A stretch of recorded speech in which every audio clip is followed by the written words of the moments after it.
Ça m'a beaucoup touché. Mathieu Séchin en deuil, il annonce la mort d'un être cher. Mathieu Séchin n'a pas le cœur à rire. Le père des CEO a pris la parole dans sa story Instagram pour apprendre à ses followers la perte d'une personne proche qui a énormément compté à une période de sa vie. En participant à L'amour est dans le pré, Mathieu Séchin ne pensait pas que sa vie allait prendre une telle tournure.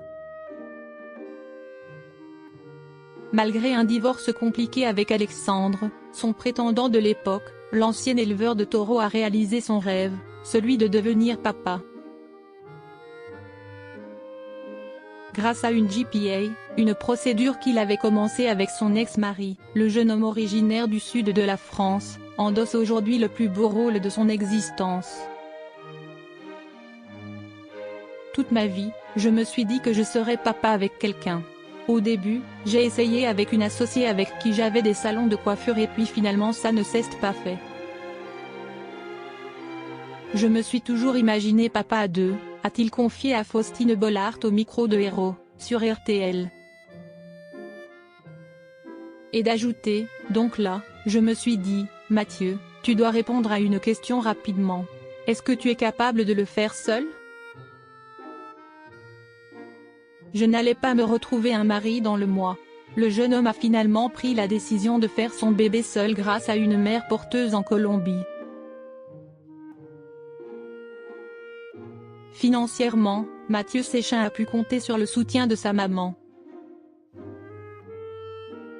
Ma mère, elle m'a dit, tu fonces, si esti ce que tu veux, tu fonces, je suis là, a-t-il ajouté à la femme de Maxime Chatham. Mathieu Séchin annonce la disparition d'une personne chère à son cœur. Ce jeudi 5 septembre, esti pour une raison bien différente que Mathieu Séchin a pris la parole sur Instagram. Le père du petit Ezio a appris la mort d'une amie proche qui a beaucoup compté pour lui dans le passé. Hier soir, j'ai appris le décès d'une dame, qui était la maman d'une très bonne amie et qui était donc aussi une amie, a-t-il commencé, la voix tremblante. Par la suite, l'ancien mari d'Alexandre a énuméré les fêtes qu'il avait passées avec cette personne et son groupe d'amis de l'époque, de ses 20 à 35 ans. On était tout un groupe de 25 personnes, très liés, on faisait beaucoup de soirées, notamment chez mon meilleur ami Jean-Claude, etc., a-t-il continué. Le père de famille a expliqué que cette disparition soudaine l'a beaucoup touché même si cela faisait longtemps qu'il ne l'avait pas vu.